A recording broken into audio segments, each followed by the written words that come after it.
Hey. Uh.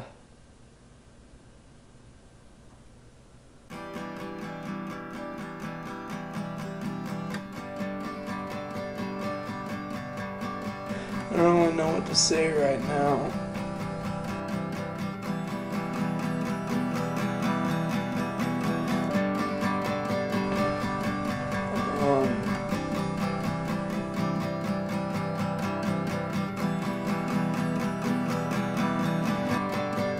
I think I let everybody down. He served and fought in the U.S. military in Iraq from November 2006 to December 2007. He was born and stayed in Oregon, and he's here to talk about ending the occupations and the war. Ray Harris. Stop clapping. This is not a celebration. This is not a holiday. Because I'm getting out.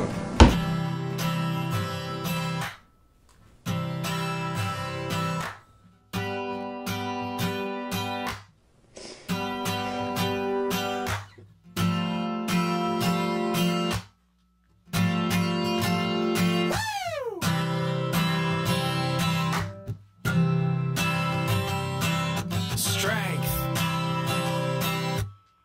came at a cost,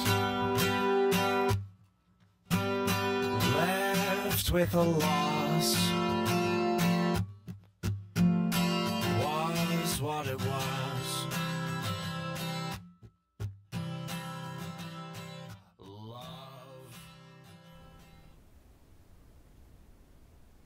What's one of the best songs, one of your most favorite lyrics that you wrote?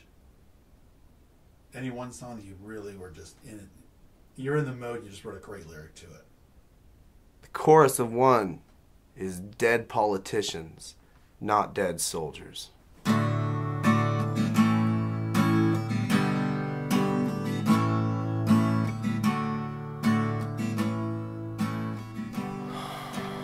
a vet? Did you ever kill anybody? You're a vet? Thank you for your service. Yeah, you know, I couldn't imagine what you've been through. I've never been through anything like that. I have no idea. But here's what I think you should do. What's your visceral response to that? What do you really want to do to the person? I want to kill them. Do they think that militaries go around spreading freedom? If I had done to you what we did to them, would you thank me? Would you be appreciative? Would you feel free?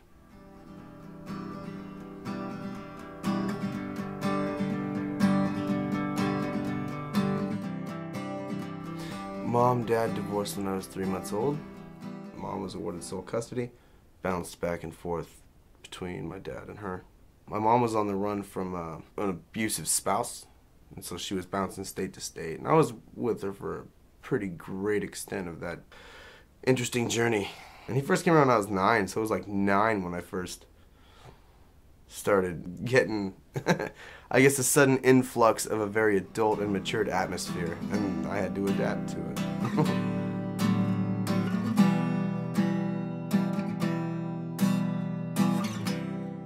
Would you ever have talks with your mom? All the time, all the time. Did your dad know this was going on? I kept it from him, and the language barrier between my mom and my dad, you know, given the circumstances of a nasty divorce, he knew, but there was nothing he could do about it. For a long period, he didn't even know where we were. He showed up when I was 9, and he left for the last time when I was 14. So, fairly critical time in an adolescent, you know, young dude's life. Pretty critical period of development.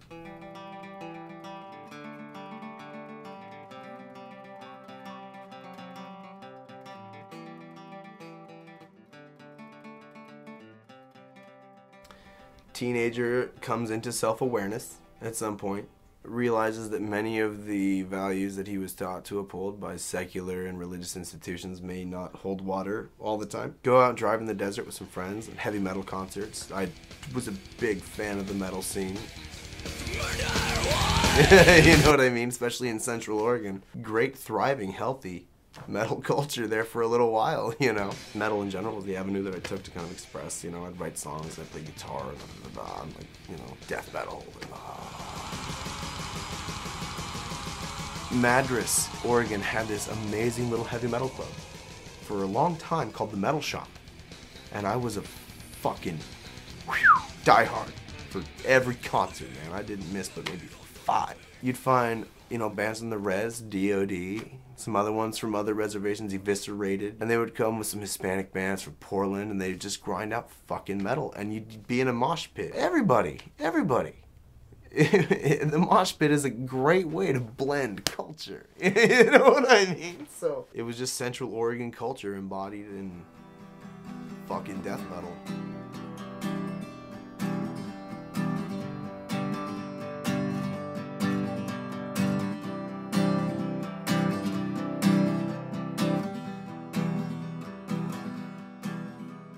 Define poor. You tell me. Food stamps. Small apartment in Section 8 housing. There's definitely people that were a lot more poor than I was. But it's useless if you can't be what you want. Be what you want. It's pseudo if you don't. Until I was 14, the things that were really solidified in me is that self-sacrifice is a good thing. And there's nothing better to do with your life than sacrifice yourself for the direct well-being of others. Include especially someone like your mom.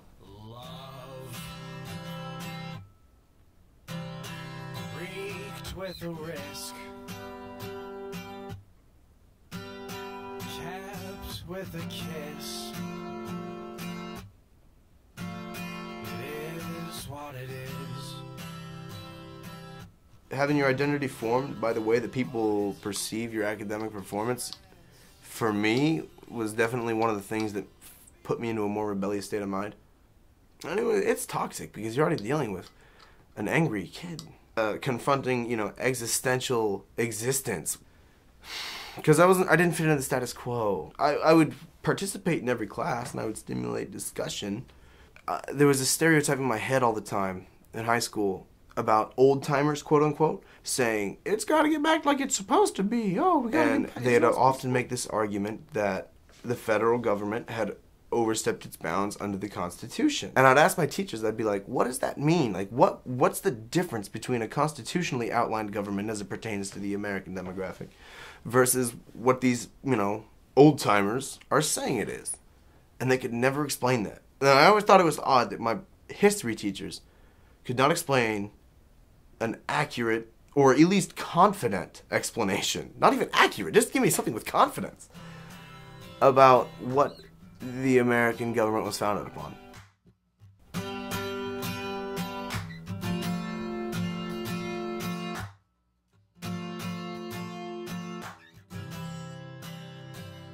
"9/11 happened when I was in high school, 6 days into my high school life. And that really shaped a lot of things, especially in high school, where, you know, high school is kind of a different staging ground for the identity building of an adolescent. You're in this new awareness of self and of others and of the world as far as you understand it. Because I woke up one day and there's these towers on fire and I'm like, what the fuck? You get a sense that it's big, especially when you get to school and everybody else, even though you're only in high school, you all have this overwhelming foreboding feeling that something wicked this way comes. People from this far part of the world that believe in this certain invisible man wanted to come and kill me and mine and everything I knew simply because. And that we needed good people from this neck of the woods to go do heroic things in favor of freedom, you know, and to liberate people across this land that was so oppressed by these evil, evil dictators. Like, get those motherfuckers, you know what I mean? I'll do it, I swear to God I'll do it, watch. I remember as I approached graduation, as I approached, you know, senior year and got through that, I remember hoping that it wouldn't end. I didn't want it to be over before I got my chance. I wanted to go, you know, I wanted to.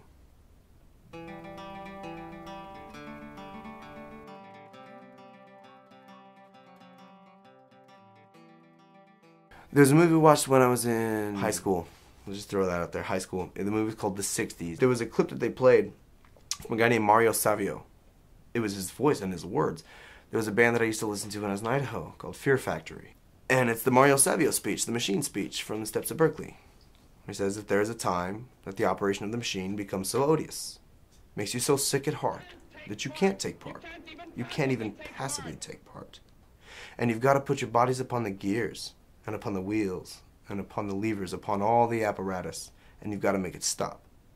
And you've got to indicate to the people who run it, to the people who own it, that unless you're free, the machine will be prevented from working at all.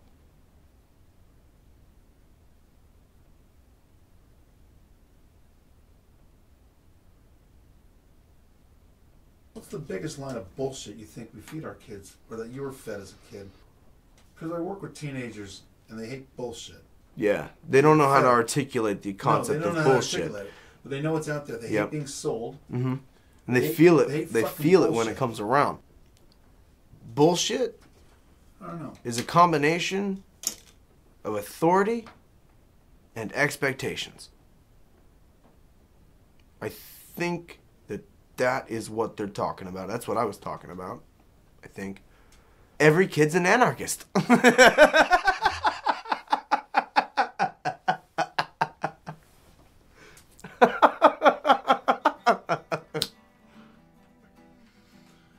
And then how does I'm going to it have change? to contemplate that. How does it change?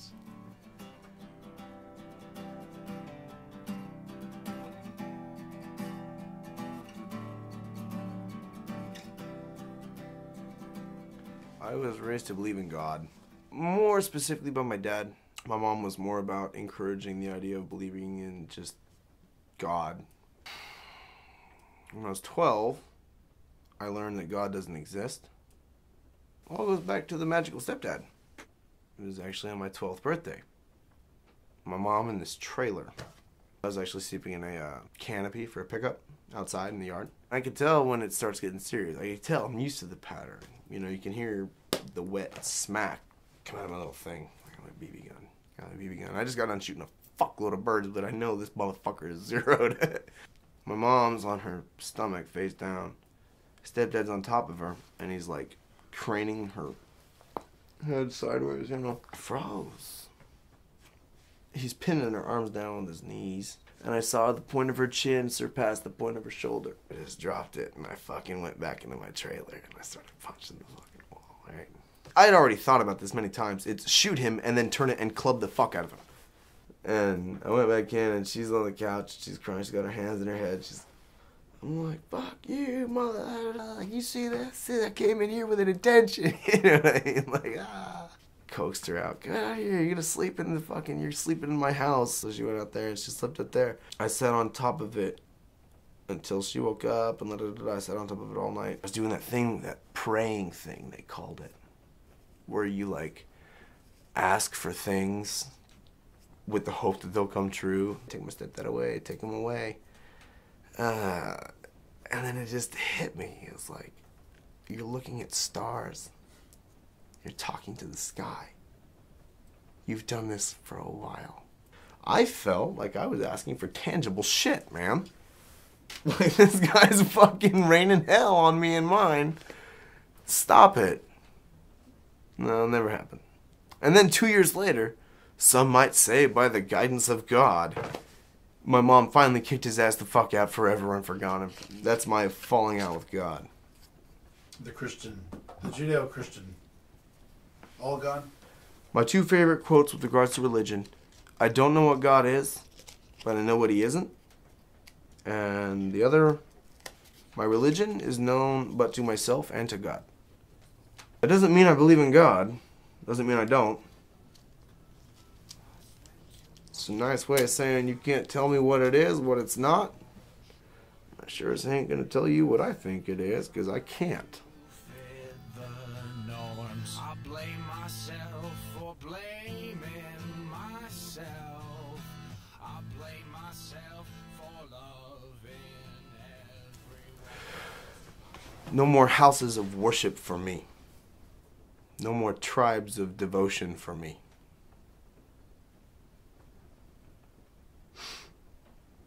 authority and expectation was pissing me off. How about girls? Were you good with girls as a No. teenager? No. No.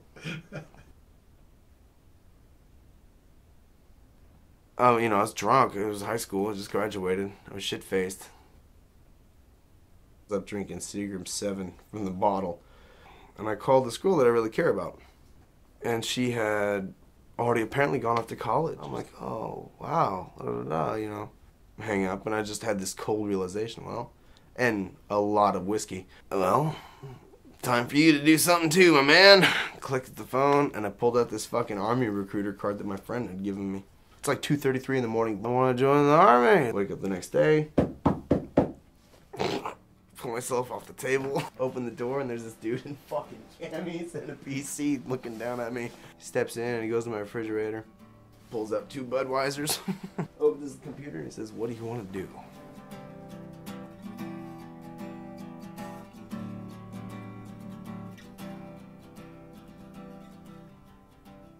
What was Dad's reaction? My son's joining the military? It's 2005. We got 2 fresh wars going on right now. You know what you want to do? I was like, I want to be in the infantry. I hear his swallow.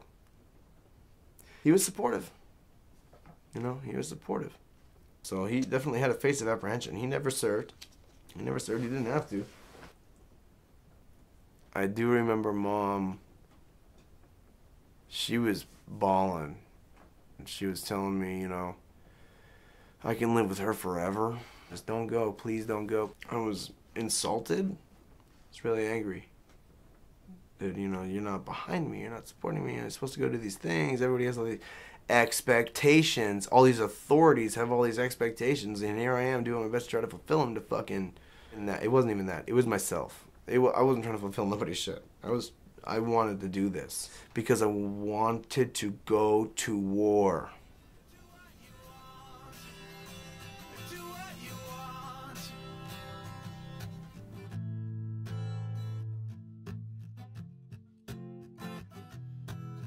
I spend too much time quiet, that's for sure. Reshaping myself, trying to fit. Well, yeah, I've seen Saving Private Ryan. I saw Platoon. I saw the movies, but I knew that no movie, no documentary, no 2 cents from any vet is going to change my perspective. And I had 2 very influential veterans in my life prior to joining the military. The first was my grandpa.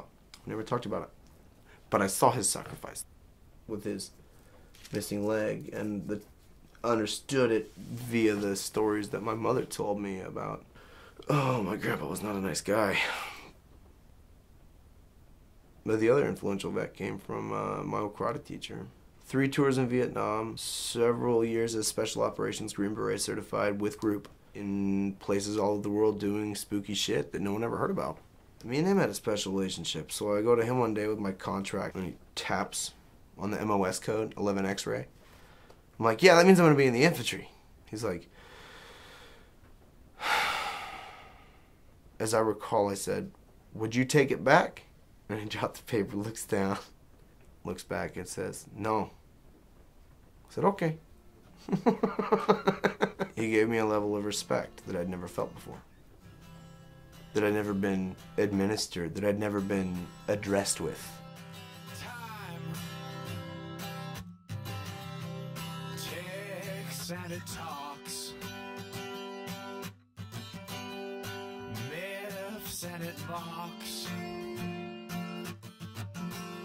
Flog in the clock. Basic training lasts how long then?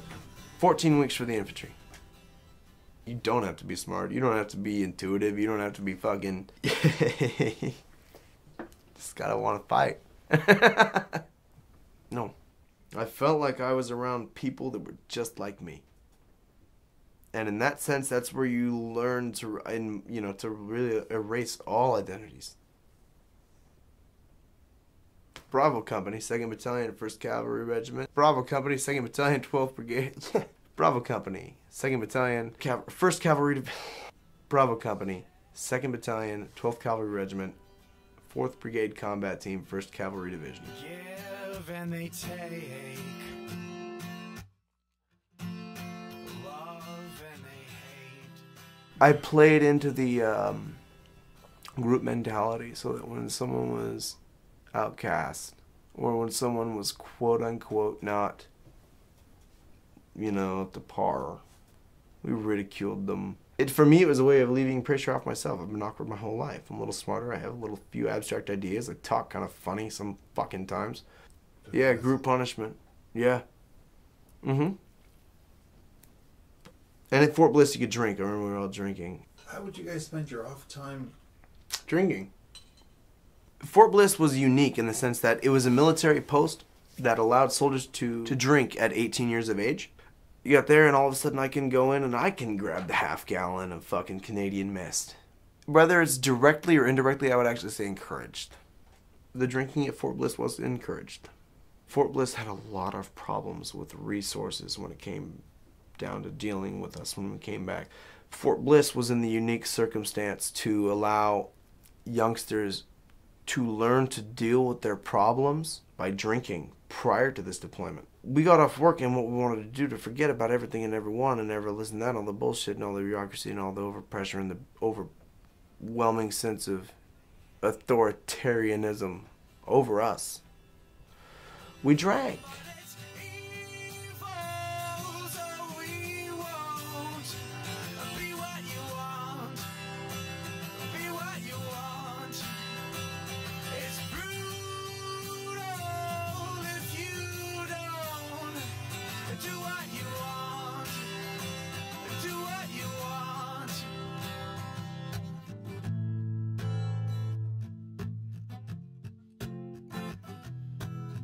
I spend too much time quiet, that's for sure. Reshaping myself, trying to... November 1st, 2006. That's when you flew out to Iraq.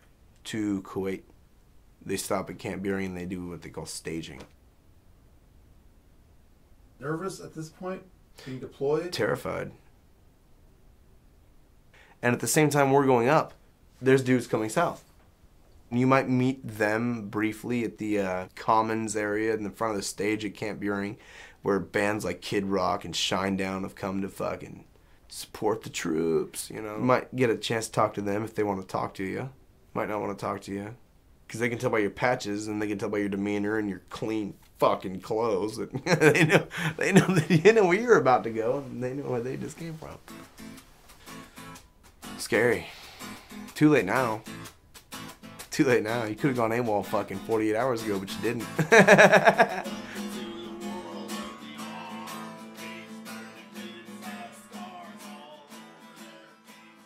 Is that against the law to go AWOL? Fuck yeah. Well, it depends on the definition of law. But it's frowned upon by people in positions of authority. I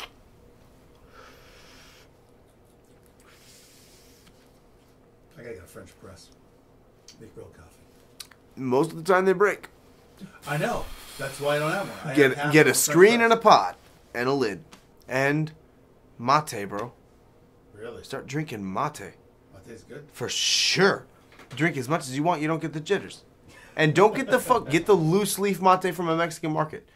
Do not get the fucking tea bag, mate. What is important to me? I suppose I've never been asked that question, and that's kind of a hard thing to...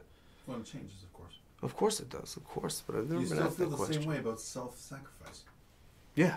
Oh, yeah, absolutely. Done the ultimate sacrifice.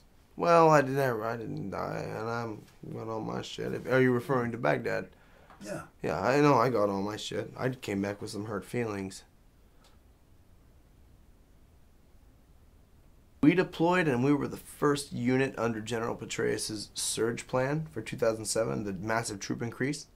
We were the first ones in Baghdad. Petraeus' surge plan was to take all these largely combined arms units and put them in outposts. Take them off of the fortified bases, and put them in strategically relevant locations so that there's a constant presence, that there's a constant operation going on all the time, day or night, There's soldiers out and about in the neighborhood. There's no quiet time. There's no time for the quote-unquote resistance to formulate an effective battle plan. Hi. Okay. Let me give you a rundown on what's going on right now. I'm pulling guard. I'm in a Humvee in a turret. We're at our little combat outpost deal. Can't really see it. There's a bunch of cement barriers in the way. It's right over that wall. There's a guard tower right there. No one mans it though. It's kind of fucked up. Anyway, here's my sector. What I'm watching goes way out down there. Those rooftops there. All these rooftops here. 240 Bravo. Some 7.62 rounds ready to eat some shit up. We got concertina wire. Nice little thing. There's a Bradley down there pulling security that way. More buildings. That's his sector.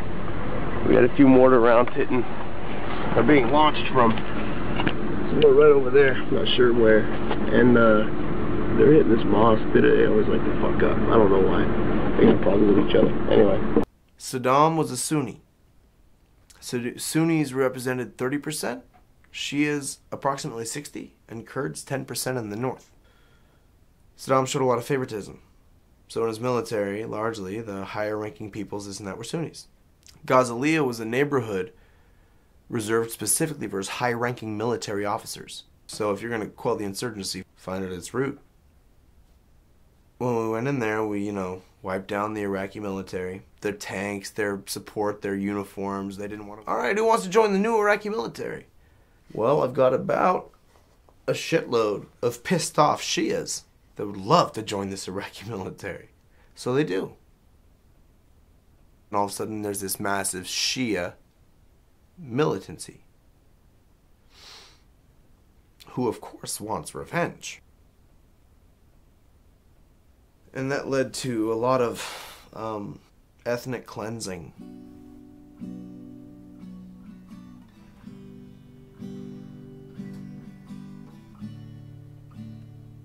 I think that's how they actually got everything to quiet the fuck down, was by letting the IA kill every Sunni that they could.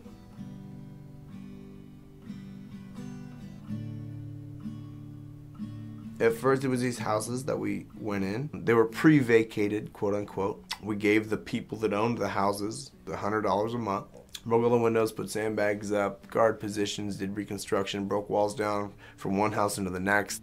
What was the vision there? Were you meant to interface with Iraqis? Were you meant to sort of work with their police? What was the purpose?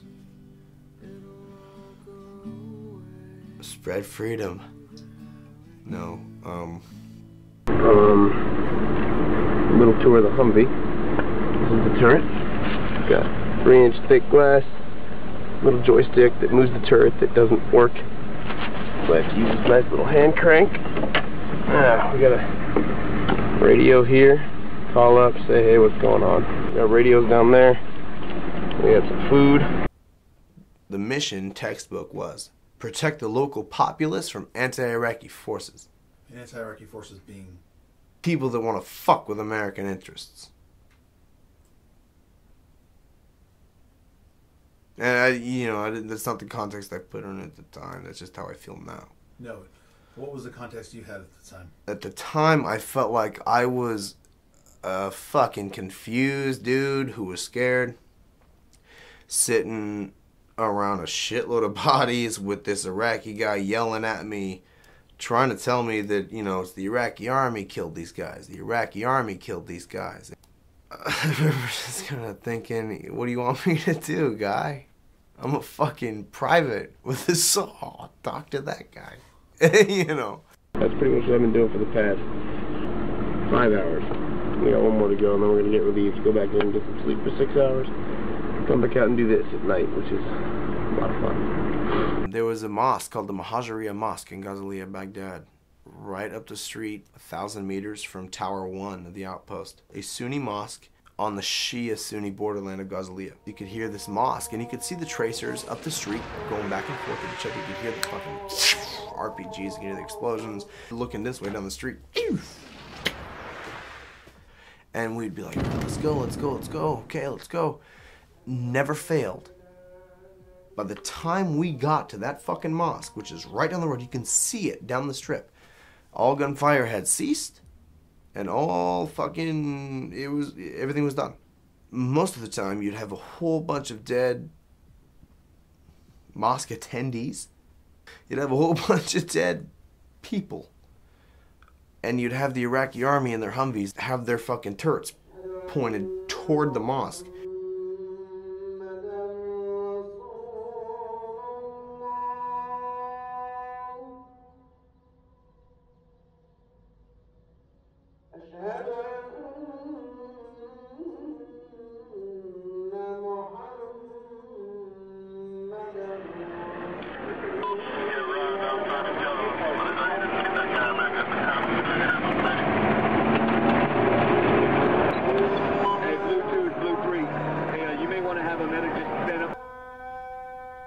Fucked up folks all around. This guy's pointing at the Humvee to my left, and there's this guy got one of these on, U.S. issued helmet, and he's telling me they did this, that did this, and I'm asking my interpreter, and I was like, what's he saying? He's like, he's saying the IA killed these men.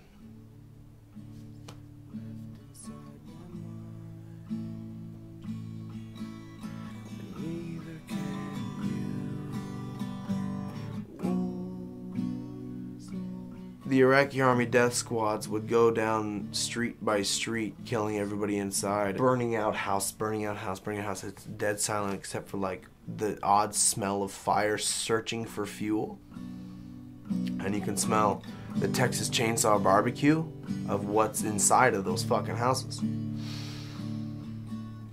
And you're on guard the next day, and then people are coming up saying, hey, my husband was kidnapped last night. My dad was kidnapped. My son is missing. And I was a kid. You don't know how to react. You don't know how to fucking comprehend what they're really trying to tell you. The language barrier, it's fucking hot. You're supposed to hate these fucking people. It's tough, so you just try to ignore them. Baghdad 07, kidnappings, body dumps. Sectarian conflict, they called it. It was just some unfounded, strange war between Sunnis and Shias. Like, it just popped up out of nowhere.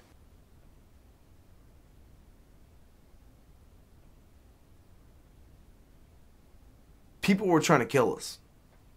There's more U.S. casualties in 2007 than any other period in the Iraq War. Problem was, not only did they look just like the people that didn't want to kill us, so it's hard to tell one from the other, but also, I think that they had realized that their best bet was to hit us when we're driving down the road, and that's what they were doing. They called them oboys. Oboy is an IED, improvised explosive device. The roadside bomb is what they call them here. You don't see them, they just blow up. You motherfucker! Shoot that motherfucker! Shoot those motherfuckers right now! Shoot him, motherfucker! Yeah, but get him! Get him! Shoot him! Get some! Get some! Get some! Get some! 16! Use the 16! Get him! 16 up there! I can't see him. Where the fuck? I got him, Sergeant. I got him. Slow down! Slow down! I got him, Sergeant. Here he is! I got him. Slow the fuck down! Drop to that, Sergeant. Go! Go! Go! Shoot those motherfuckers!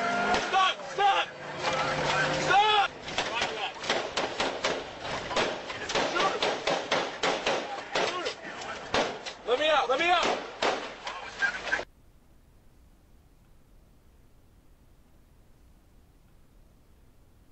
Did you have to go door to door and arrest, bring people in for questioning, etc.? In the middle of the night? Take the man out of the house? Everybody in Iraq was allowed to have an AK-47. These people had these when Saddam was in power? Of course, absolutely, all of them did. For sure. It's part of the rules. In case an invasion occurs. Why weren't more of you guys blown away then? When you went knocking on doors to humiliate these people?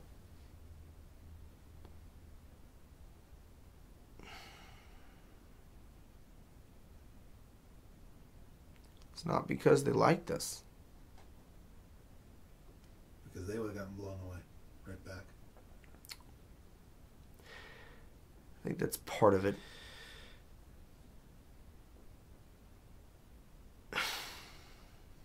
Fuck it. They liked us. No, I don't know. But that's a good question.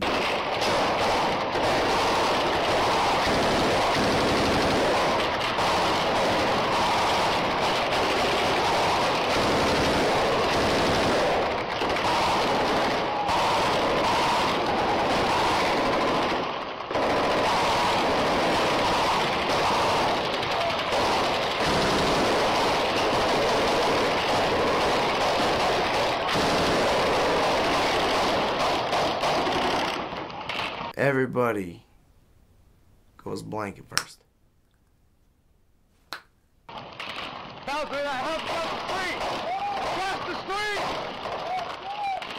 But you pull it back together.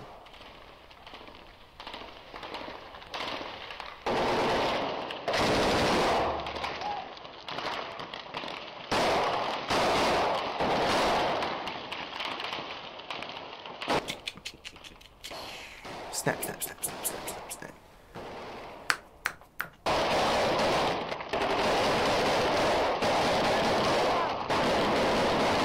When bullets are close, when it's personal, there's not a whiz, there's not a wah, there's not a where. It snaps. It snaps in a way that you can almost see where they're at.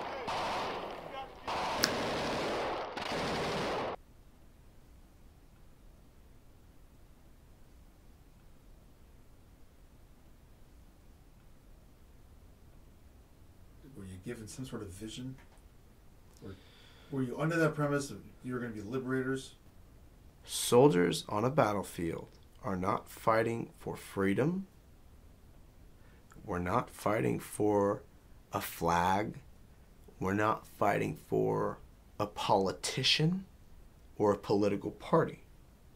We're fighting for the men with guns. Hey, if it fucking has to happen, take me. Let these motherfuckers go home. When I'm dead, I got nothing to worry about. You're dead. You don't have formation tomorrow. Doesn't matter if your gun's clean or dirty. You don't have to worry about pulling the 6. That's the battlefield mantra, you know. Take me, not them.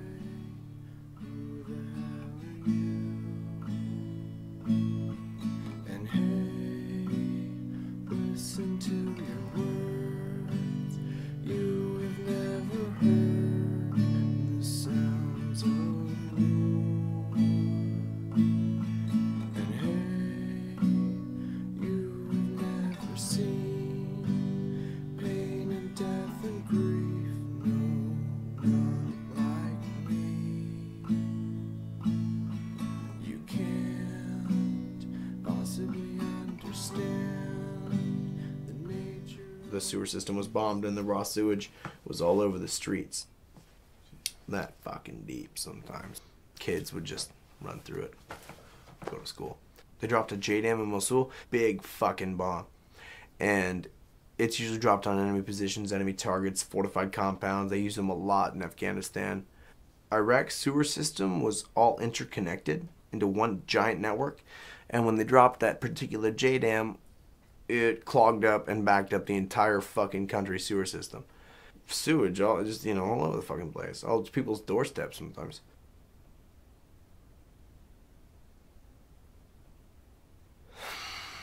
They didn't want us there. Some people like you.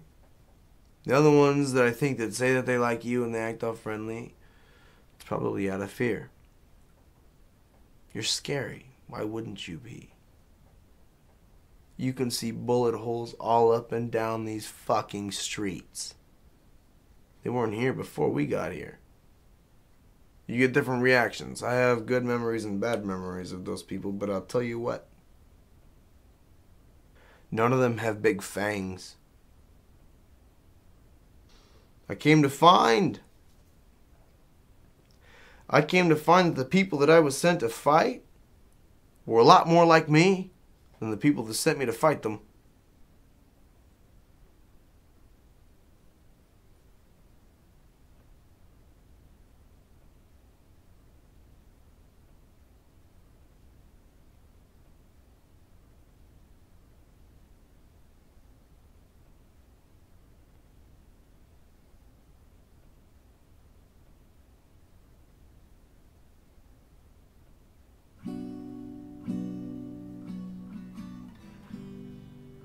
March 17th, 2007, we had pulled back into the motor pool after pulling a big mission, and then we hear an explosion. You go, I hear a lot of explosions.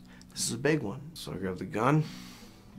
He was the lieutenant, comes running out. Hey, we got casualties, red platoon's got. He said KIA. And it was surreal at the moment, killed in action. He says, "Hey, I need a gunner." And I was like, "I got you, sir." And we whiz past Tower 3, and we're the first ones jetting out. Everyone else is getting late. And I see this giant crater, and I'm in the gunner's hatch, right? And we can hear the fucking firefighter raging from all the way down the street. And then there's this carnage, you know. We got a rooftop right here, and I see Red Platoon soldiers, you know, and they're fucking ripping saws down the fucking street.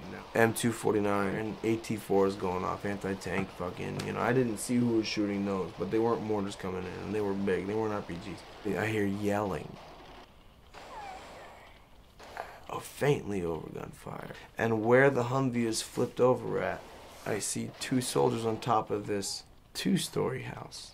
Like, and they're waving, "Get out of the way, get out of the way." Because the dudes that are picking up fucking remnants of soldiers, they were yelling at them, "Get out of the way, look out." And then these two soldiers on the roof push over a fucking door from this Humvee. This thing weighs 800 pounds. And it managed to find its way on top of the 2nd-story roof. The other LT on site was in shock. He was on the roof laughing upside down, like, in shock. Because he just had 4 men evaporated. The Humvee is dangling on the front. It's got GRU inside. It's GRU meaning human soup. Oh, Jesus. Yeah, it's got GRU. A guy comes up from a Humvee, says, "Do y'all have body bags?" I'm like, "Why do you need body bags?" He says, "Well, they found more remnants back at the CAS site." Okay. They got more remnants back at the CAS site. As he's getting the body bags, across the street, I noticed that there is a large gathering of what we would have called military-aged Iraqi males. And they were chanting, smiling, laughing, thumbs-upping, and the wreckage, but they know what happened. Of course they knew. I had every means at my disposal to make myself feel better. Didn't. But that's when a sense of self-realization and your role in things kind of started to kick in. And this is our driveway. We never face attacks on this way. We assume it's because everybody here loves us.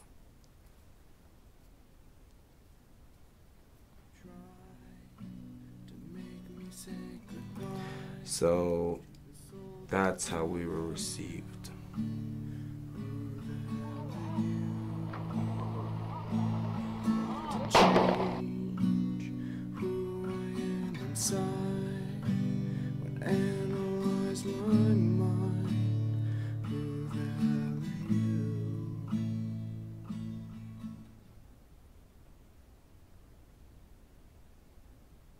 I was driving, I was in this Humvee, and there's a swarm of kids that surrounded the Humvees, and that happened all the time. And I was smoking a cigarette, and I'm just staring at the steering wheel. I was not feeling the kids. I look up, and through this, masquerade of young kids, about 15 yards, I see this little girl covered in dirt. On her face, she's wearing ratty white clothes, and dirt stains, and green stains on the cuffs of her things from the sewage water, walking around, and ratty hair.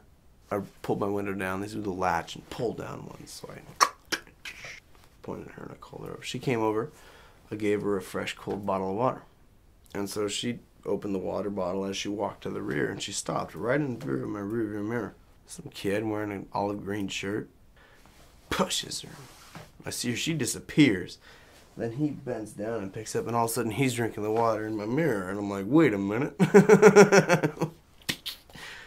Pull back the door, get out, M249. Again, hey! Again, grabbed him, balled him up.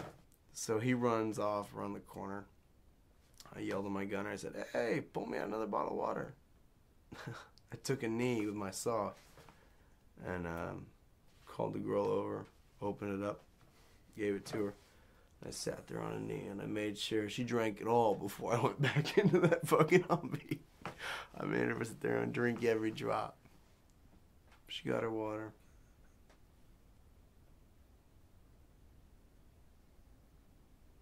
Mistakes you saw your fellow soldiers make, or one mistake, or a superior that was... Aside from the whole Iraq War, Afghanistan with the whole war on terror, aside from those mistakes that were made. At Casino, we had a shower that would function, but the water reeked of raw sewage. Were you aware that the military in Rumsfeld did not get along? No. I knew that me and a lot of the local populace didn't get along. And I didn't get along with my friends. So... When did you realize the mission, whatever that was, didn't fit your original vision going over there? Or being a soldier? We raided a house, and this is in the summertime. Tumultuous time, summer 2007, very tumultuous time in Iraq. Anytime you go into a house, anytime you round up all the people, so there was only 2 women and this mentally inhibited man. And I was asked to pull security, which is to overwatch them to make sure that they don't pull a suicide vest. Watch them, they might kill you.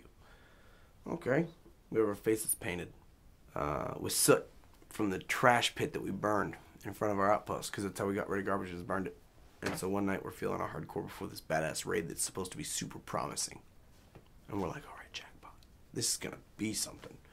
They're, of course, crying. They're distraught.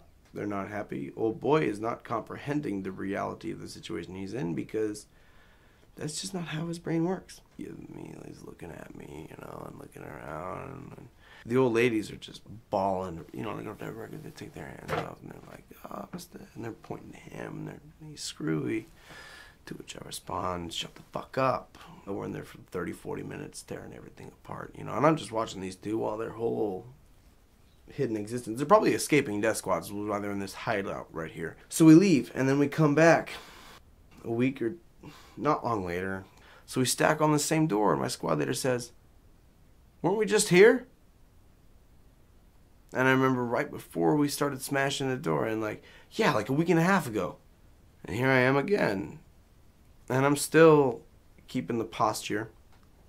Freedom posture. Like I'm here to liberate you with my fucking M249. And it's still the same dude. He's looking at me the same way, and they're giving me this screwy gesture, you know. But it was that odd deja vu, that fucking really morbid replay that made me realize who the bad guy is.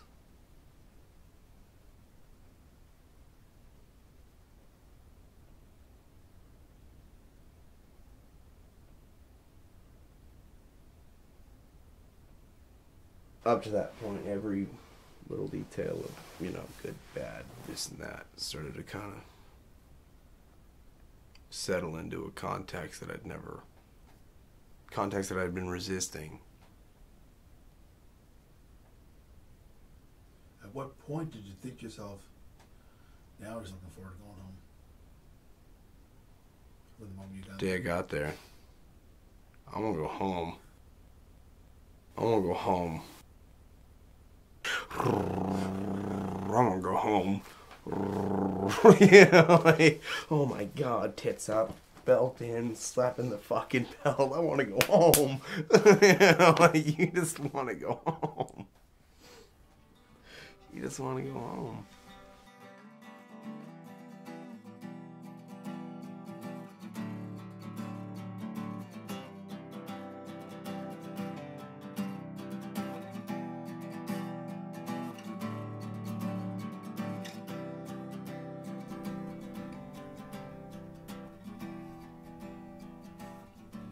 Sounds like the entire thing was just gross. I call it apostasy. The word is apostasy. Which means what? Realizing a new set of ideals through experience and self-awareness. I went into the war believing that it was good and just. I left believing the exact opposite. Apostasy. A change of mind, but on a philosophical, fundamental level. with every advancement and disillusionment, it didn't lead to enlightenment with these new ideas. It led to more disillusionment, and I just wanted to go home all the more. But you did say earlier you wanted to be a soldier. You wanted to go to war. I still wish I was back. I still wish I was there fighting. Life is easier. Even though... Life how's it is easier? It's... You got an identity, you got a role. You know, yeah, you have an identity, you have a role, you have a social circle, you have friends. Relatively easy job, and you got friends, you got a paycheck, you got... Because rationally, I realized that it's not a fun spot to be. It's a lot of hard work, and then it's easy to forget about all those really vast expanses of boredom that are usually filled with discontent for the institutions that put you there in the first place.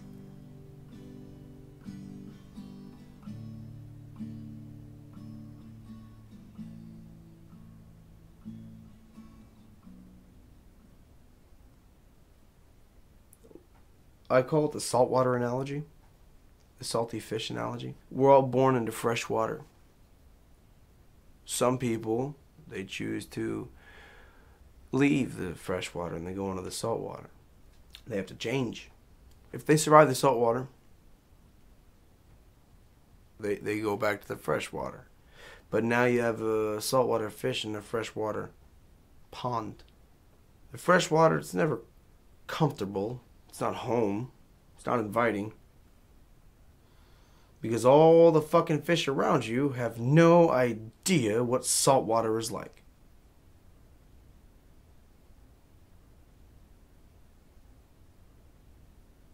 Abu Ghraib? What do you expect? That's the kind of mentality you need to nurture in people if you want them to conduct warfare under your wishes. You need to make them dehumanize people, and you need to make them separate themselves. That's Abu Ghraib. Don't confuse the war with the warrior. That's the Afghan kill team. The guys from Fort Lewis that were in Afghanistan killing innocent civilians for sport. Shooting them, cutting off thumbs. Not my cup of tea. But you don't confuse the war with the warrior. Don't show me a picture of a private smiling next to a fucking corpse and call it a war crime. Show me people in suits and ties, smiling, signing papers. 'Cause that's a fucking war crime. That's where the war crime is. There's business suits and combat boots. One is business. People in the military, largely, until you get to the very high ranks, largely, by and large, were yes men. Don't be surprised when that happens and you send people to war. All of a sudden, your military is not marching down the streets with flags and parades, passing out candy. All of a sudden, they're doing what militaries do, and they're exerting force upon populations. On your behalf. You paid for it. Don't act like you're against the war while you sign your fucking tax receipt. You're more responsible for bloodshed than me. You demonize the soldier. You demonize the troop. The individual at the lowest level for the monstrosities and the atrocities of war that you are condoning, financing, and perpetuating by apathy. And then we come back and you want to assume that this institution called VA can somehow manage us because that's your only hope. You want us to be taken care of. You support your fucking troops. But you only support veterans when they come back in the picture-perfect mold of what you think veterans are supposed to be. We're not supposed to come back pissed the fuck off. We're not supposed to come back militant. And we're not supposed to come back with a big chip on our shoulder. We're supposed to shut the fuck up. We're supposed to be paraded in front of you on Veterans Day and Memorial Day so you can clap and cheer and wave your fucking flags. But you don't ever have to fucking listen to us. This idea of reintegration of veterans? Myth. Reintegration is the myth that society somehow facilitates a mechanism, a function by which veterans can come back and live, pick up where they left off. reintegrate into productive members of society. It's not us that need to reintegrate into society. It is society that needs to reintegrate to us. We already changed. You sent us there, it's been 10 fucking years. 1.5 million through Iraq alone. Afghanistan's not over. 1.5 million through there too?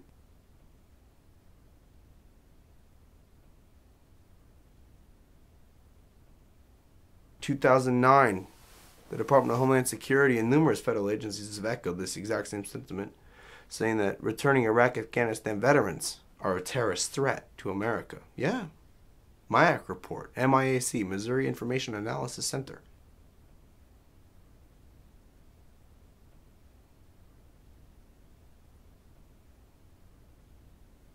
Why would they say that? Why would they say that? I thought I was your friend. How am I the bad guy? What do I know?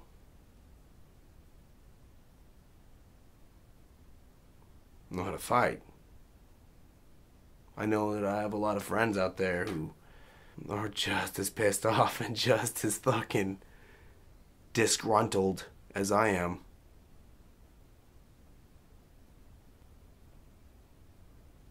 When we had a march here for Occupy in solidarity with our boy Scott Olson, USMC, Iraq War veteran, caught himself a fucking tear gas canister in the skull.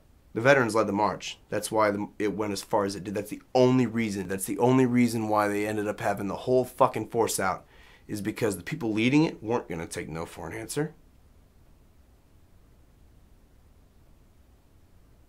I would be willing to wager that per capita, veterans as a demographic minority are killed by police officers more so than any other demographic minority. Along racial, cultural, or religious lines.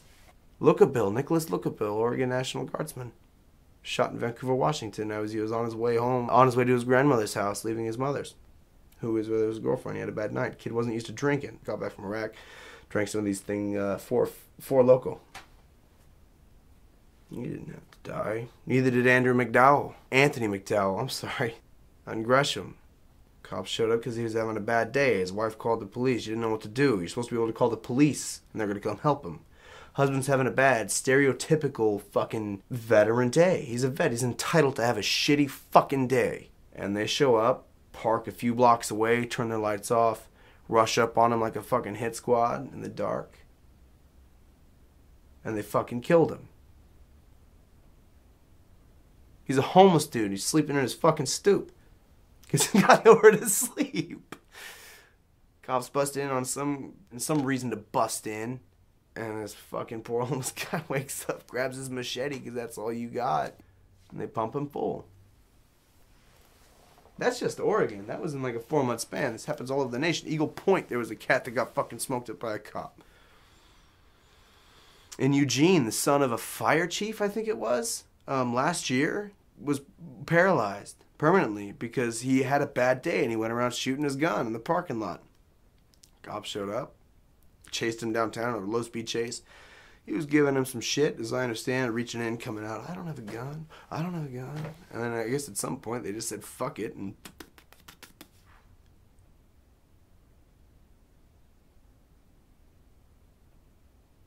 do you think vets will ever take up arms against? I think it's happened a few times before.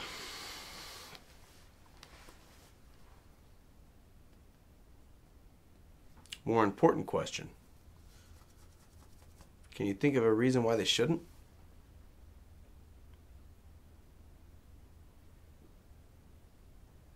They swore to support and defend a principle, an ideal, that is freedom. Uninhibited, anti-authoritarian freedom. All we have is a militarized police state. It's a hell of a thing when people who were sworn to support and defend an idea document specifically, but more importantly, the principles laid forth therein, against those who would work to infringe upon it. They go somewhere to do fighting against people that are not the domestic enemy or the enemy that they swore to support and defend against. But when they come back, they might find that the people that sent them to do that in the first place are in fact the same people behind the same machine that are supposed to be stopped.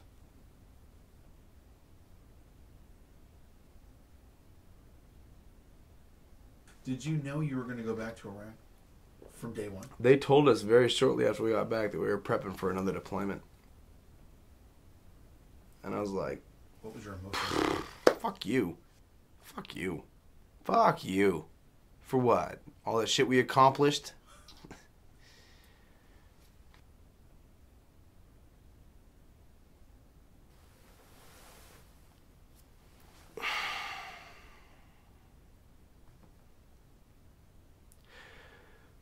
We got back, and I was the, I think, first person in my unit that said, I can't sleep. All of a sudden, we have a 9 to 5, so to speak.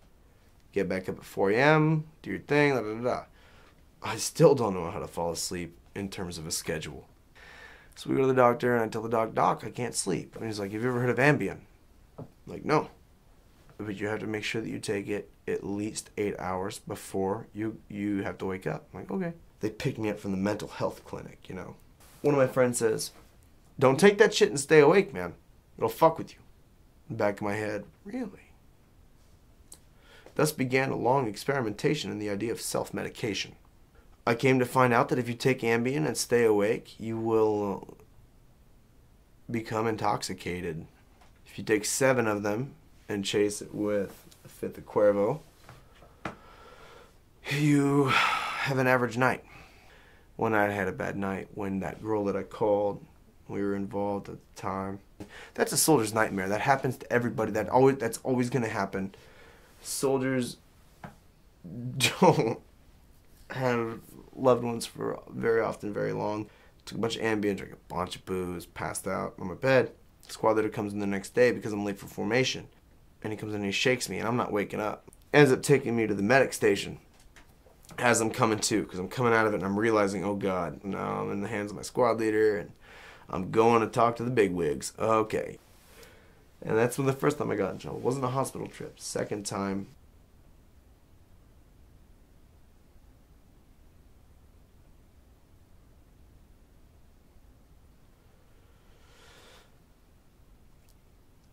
I was already at this other unit where they send 6 soldiers to go get better, which is basically this pill distribution fucking area.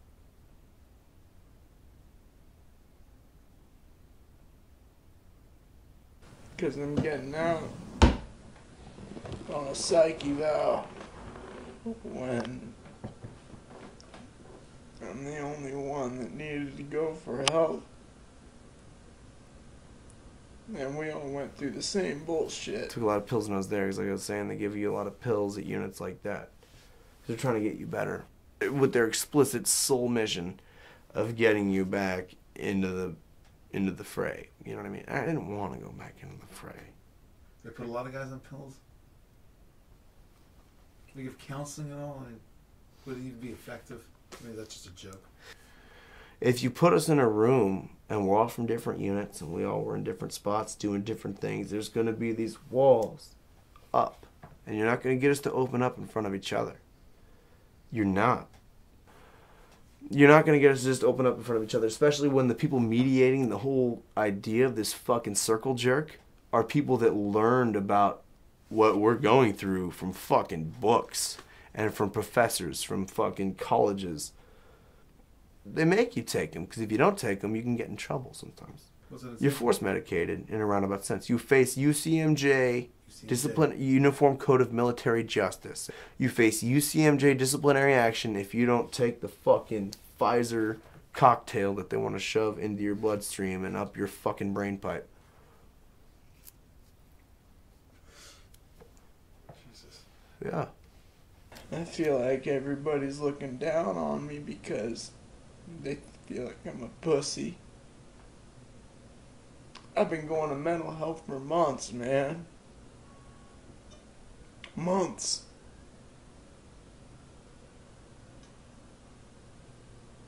And they weren't helping me. And this is fucking insane. This sounds so weird to say, but I swear to God it's true. My right index finger would bump all through the night, like tick, tick, tick, tick, tick. I stand it, it's bumping, it's glitching, and it was doing it for weeks. They gave me this shit called Tegretol, which is some kind of spasm mitigating, you know, pharmaceutical. And Xanax, Klonopin, drinking or not, I give a fuck. Oh, it's because you drank, or it's because you were taking it as regular, it's because, oh, you were doing it sporadically, or blah, blah, blah, blah. Fuck you. All the cocktails were Spiridone, some kind of crazy antipsychotic that I was supposed to dissolve in my mouth. Ativan. I'm just self-medicating here. I got some beer. I got a line of Klonopin here, which I'm pretty sure is a fucking placebo, because the doctors at mental health on Biggs think I might be fucking around. Effexor? But I'm not. Effexor's a hell of a drug. Don't take that if you ever plan on getting off of it. No, that not from me, because I got out and I dumped all my pills out the day or 2 days after I got out of the army. I dumped all my pills out because I was such a cloud nine that there's no way that any real pharmaceutical withdrawal is going to affect this.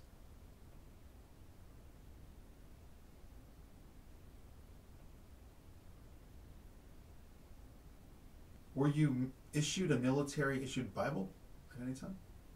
No, I wasn't issued one, but they gave them out. We also say that it's not a holy war. If you're a Muslim in a Muslim nation on the Eastern Hemisphere and you hear a force that calls itself a Christian force pillaging your country based on false premises, it looks a lot like holy war.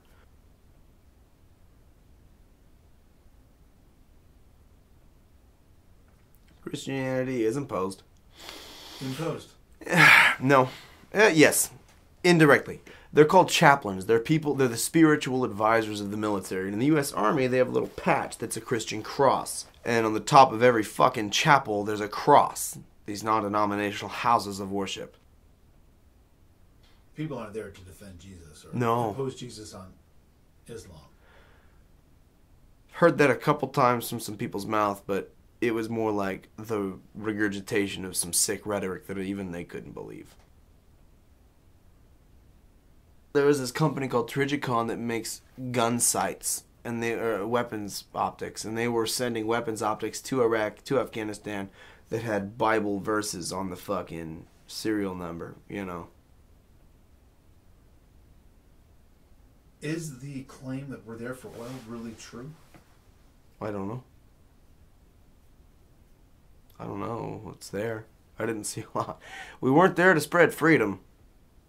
Do you think we really were, but we just weren't getting to the point where we wanted to get to? Do you think there was a real, true, altruistic drive? Why did they send kids with guns? If it's such a good fucking idea, why do you need all that? There are forces and factions within the nation of Iraq that will never, ever forgive, and they will never forget the fact that their government is a puppet government that was blatantly installed under false pretenses, imposed upon them forcefully, violently, by the West.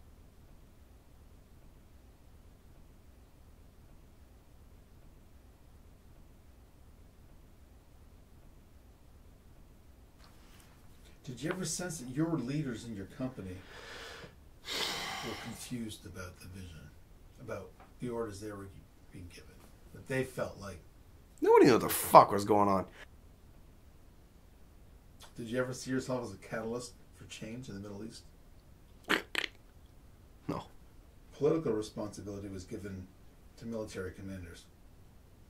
Like they were the military commanders were the ones meeting with the sheiks. Mm-hmm. Sheiks, and in effect, it wasn't diplomats and ambassadors and politicians. No. Leaders. It was military guys. It's soldiers there to impose military force and military might. Did the military feel comfortable in that role?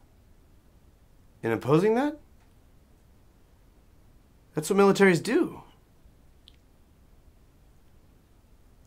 I think we were right at home.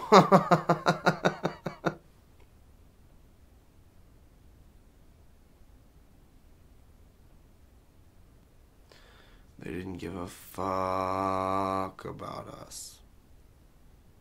Even though there's stories of Bush going to, obviously, the VA to see these wounded soldiers. Fuck them. He didn't go to no chapel service overseas 10 hours after fucking soldiers were wiped off the face of the earth. When they go to places like that, it's called a photo opportunity. It's them taking advantage of their victims to make themselves seem better, more benevolent, caring. People who are the victims of natural disasters or of attempted, murder attempts, they don't go through a process. They don't voluntarily, nonetheless, subject themselves to a process that breaks down the foundations of their psychology and builds it up in a new imprint, like basic training. Simultaneously, they don't have that new foundation reinforced 1,000-fold permanently forever by something like 14 months of deployment. That's the difference between the soldiers' PTSD, as they call it, and the other stuff. What should they call it? Cause and effect.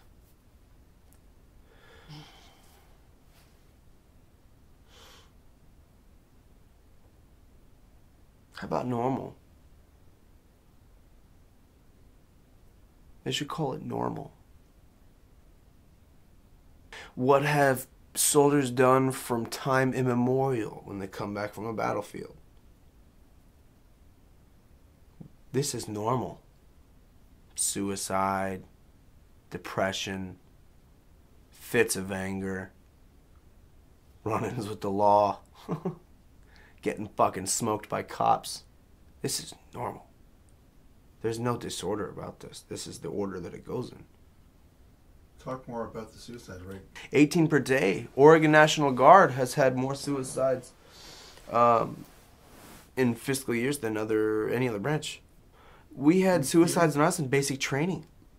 And not only does it have to do, I think, in my own opinion, with the rigors of a military lifestyle, but it's also coupled with the nature of people that are being recruited. These are lower class folks. These are people who have fucking troubles from the get-go. Now you're going to stick them in the machine. Did you find an immaturity amongst people in the military? I couldn't recognize it. I know I was immature as shit. When I was there, I remember I used to say, I really found myself out here. I really found myself. I have more an ideal understanding of who I am. No. You're just now beginning to get lost in the sauce. I need help. And the only person I could talk to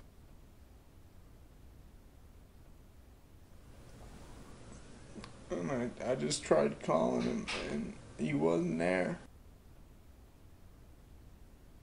Are there other things, other speeches, other bits and pieces of things you've memorized because it means something to you?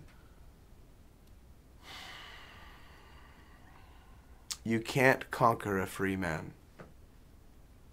The most you can do is kill him.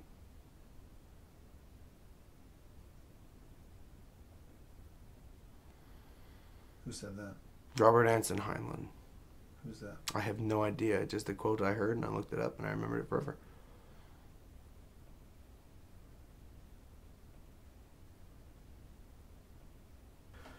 What's changed is my understandings of morality. Right and wrong. What's the same? I'm still more than willing to fight and die for what I believe in. Which is?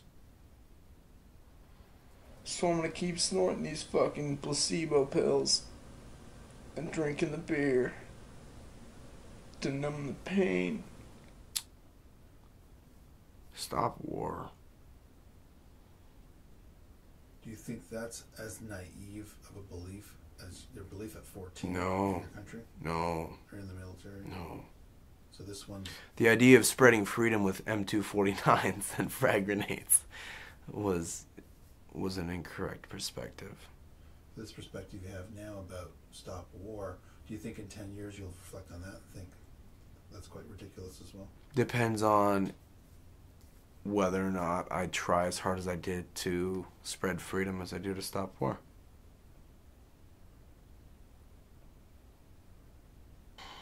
How are you attempting to stop war, or will you attempt?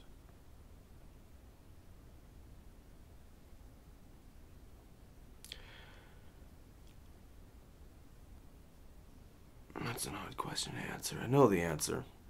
It's not sure how to articulate moment it. of Who conversation. wants war? Do you want war? No. No, I don't either. Good chance your neighbors don't either. And in communities all across America, there's a really good chance that the people you would ask directly, do you want war? No, they don't. They'll be tricked into encouraging it. They'll be led to believe that it's necessary and an only option. By who? By politicians. It wasn't easy for me. And I know it wasn't easy for any of y'all. So don't be fucking playing it like it was nothing. Because I know you're all having fucking problems. If you can make people who wear business suits realize that when they step on that fucking podium and they start mongering for violence against nations and peoples for whatever reason, I think that they should understand that they stand to lose.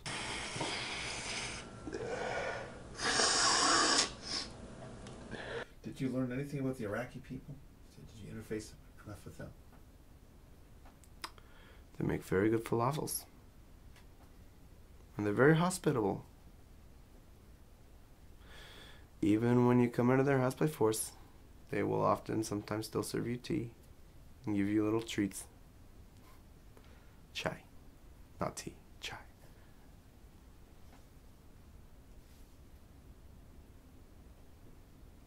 Worst place I had to take a shit was actually, wow, that's a pretty good one. In this Humvee, it was me in the gunner's seat and my buddy in the driver's seat. So this one time it was like, and so I found this what's called a wet weather bag in the back.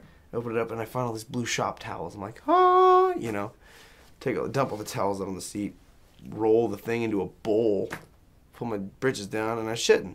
And these Iraqi kids playing on the side of the street, they can see through the Humvee window. I'm in the turret and I look up and I'm looking down, I'm looking up. And they're pointing and laughing, you know. And they totally see me and they're bare-assed, you know. And Wilson, God bless him, he lights up a cigarette trying to cover up the smell. And I get it done. And, you know, the shop towels to appropriate use. And grab the bag and tie it off by its two strings. And then put it in the seat. That was it. I had the shit. I'm sorry. You good? We're banging through. I thought I could outlast you. Oh shit! I got two pages.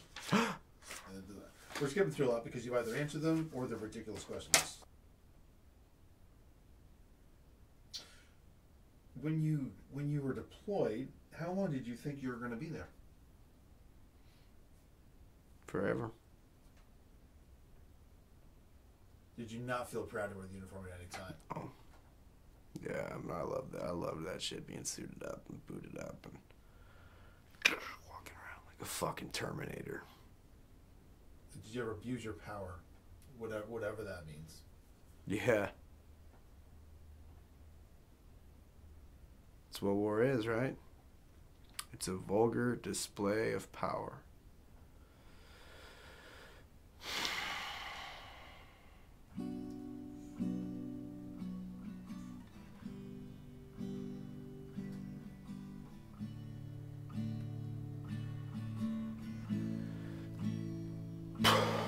Plus, I'm pretty sure that these fucking pills that they gave me these, Klonopin, something just to make me think that I'm feeling fucking better. I know your shit's not working because I've taken about 15.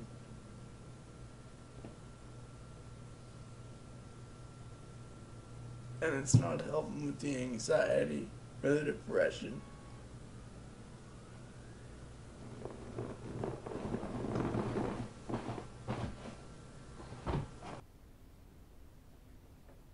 Life after Iraq. So the 6 months, you spent time in the hospital. Is that what you mentioned earlier as well? How long was that? Final stint was 2 weeks. May 14th is when I was admitted. It was for... I got out around methadone overdose. Methadone is the replacement heroin treatment, yeah. Methadone treatment, yeah, right. And also an You get the lazy extreme eye. opiate painkiller. Man, I fell downstairs. I went up in the ER. I was fucked up. That, Dilaudid, fucking all sorts of When opiates. did you start going on methadone? When I found out that I could buy it from a connection. I'm face up, covered in foam, purple and shedding skin. And I had foam coming out of my ears and my nose, mouth. Took me to the hospital. ICU, 3 days, 4 days. Flew the whole family down. They thought I was gonna die. I was supposed to die. For sure. Oh yeah.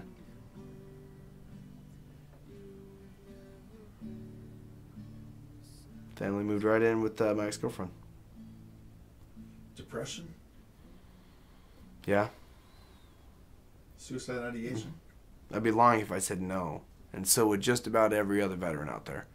Outbursts, things I can't contain, you know, things I don't understand, feelings, vibes, getting tremors at night, having nightmares, shaking. Have to double check the doors. Have to, I slept with a SIG 5.56 onto the bed. It's a carbine rifle. Flashbacks? Kind of a funny term. I've definitely responded to stimuli in a combat capacity. Life after Iraq. You're radical now? What's the word for you? Comfortable. Comfortable. I've come to a sense of rationalization and understanding for things and why and when and that I'm starting to feel a little more comfortable with. How long has it been now since you got back? 4 years.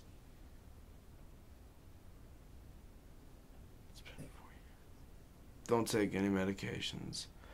Don't go to VA anymore. How do you get any sort of value out of your experience? Meaning of value.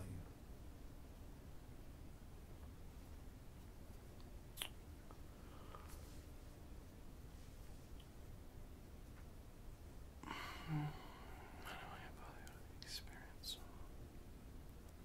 Instead of running from them, you have to embrace them. You have to make your past work for you, not against you.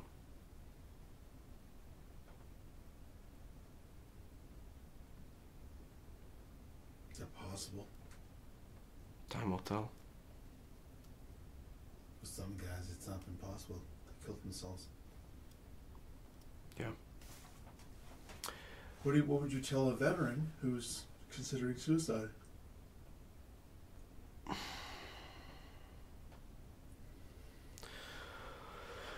I'd say let's talk.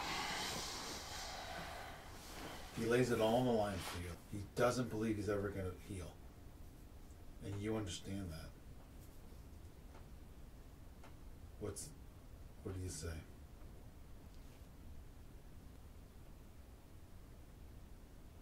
Would you ever counsel someone into suicide? No, fuck no. Hell no. We can't, us other vets, no one's else gonna look out for us but each other. Can't have one of my own falling off. Counsel them and no. No, that's what VA does. That's what VA is for. VA is there to counsel you into suicide and like a pat on the shoulder and a, hey, why don't you just go eat shit and live, bro? Crawl into a dark hole and eat shit and live. That's what VA is for. What's the source of suicide ideation? Is it the stress of these horrific observations and experiences? Is it the inability to integrate? Is it the lack of understanding from family, friends? Is it the lack of self-respect after maybe reflecting on what you did? Is it depression? Combination of all of the above. The inability to form relationships, meaningful relationships, the inability to hold them together, especially with those that you know you really want to love and care about. You know, these kids, and we were kids. We're always kids. These kids are forced into situations where they have to deal with extremely deep existential realities. Normally people's friends and the people around them, they don't witness death and heavy shit until they're old. And you're around people that aren't on your page, cannot understand, do not speak your language. Especially with the bullshit that goes on. Remember, the authority coupled with the expectation of veterans. You're supposed to reintegrate and do this great prosperous thing and go work for this good money job because you got these skills that no one else has. The military taught you fucking right. Or some fucking myth. Do you think statistically the government actually prefers when a veteran commits suicide? So he's got the government has one less paycheck to cut? Yeah, absolutely. Do you regret military service at all? No. But simultaneously, I would never advise it to someone else ever. How much do you live with it every day? We're dying! Every day. In an illegal, unconstitutional war for profit against the sovereign state of Afghanistan and Iraq! People are clapping. People are clapping. They got a fucking gospel band on stage for a half hour talking about Jesus this, and then the mediator, there's a reverend fucking mediating the whole thing. And then I look around and I see all these professional activists. These aren't people that give a fuck. These are people that are there because they're seen, and they've been there for a long time, and they always will be there. They're the sexagenarian leftists. They're the fucking hippies in their 60s. They're the fucking... And now, our government is taking it upon itself to start killing people in Pakistan with your money! Like, oh, hello, Diane. Oh, hi, Rick. How are you? I haven't seen you since the Workers' Solidarity March back in May. You know what I mean? Like, it's just the... 2 days ago! 2 days ago! 38 people were killed in Pakistan with bombs that you paid for! I'm not gonna sit up there. I wasn't gonna entertain these people. I wasn't gonna be their fucking, again, that caricature where I sit up here and I speak eloquently, about the problems of the world and militarism and imperialism and all these leftist fucking comfortable terms, especially in a pacifist platform. So, I got up there and I gave them what I was feeling. Here's some faces you don't see on the news! These guys were killed in Iraq, St. Patty's Day, 2007! I was there! And it happened to make a lot of them cry. I guess some people were expecting me to go up and help propagate that party atmosphere, because it's a social event now. Protests and demonstrations are a social event, especially with the election of a Democratic president. It's okay for him to kill people. We won't say a fucking word, because he promotes healthcare. But I know the people were A-okay with him slaughtering children via drone strikes that he fucking orders. At least when Bush was president, people protested. Man, the idea that somehow one can be worse than the other, and they're both fuck faces. This culture is a celebration of self and consumption and civilization and just selfishness overall, with no concept of, or at least very little, of your individual actions as they relate to the relationship of those around you.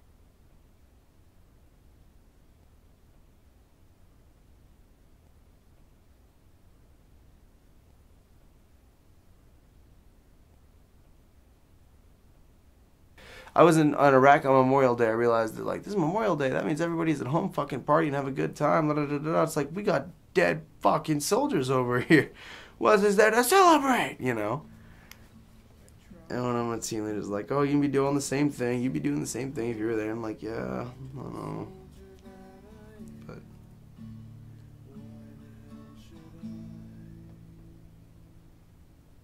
Any buddies you lost over there that you really miss?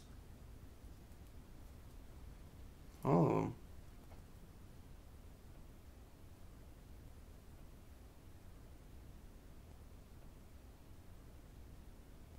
to my true friends, and you know who you are, the ones who stood by me through thick and thin, who never poked fun, who never tried to man me down for shit that I did, or for shit that we went through when I was going through the personal shit when we were in Iraq. And I commend you, and to all the naysayers, to all the shit talkers, fuck you.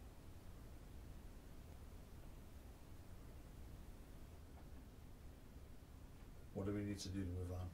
What do we need to do as a society? Dead politicians, not dead soldiers. That's my 2 cents.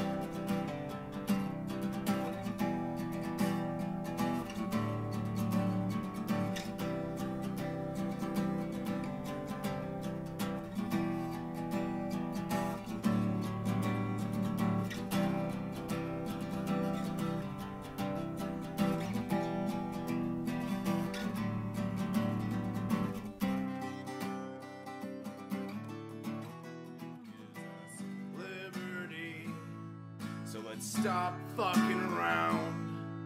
Let's water the tree. The dead politicians, not dead soldiers. Dead politicians, and these wars will be over. Dead politicians, not dead soldiers. Dead politicians, so these wars can be over.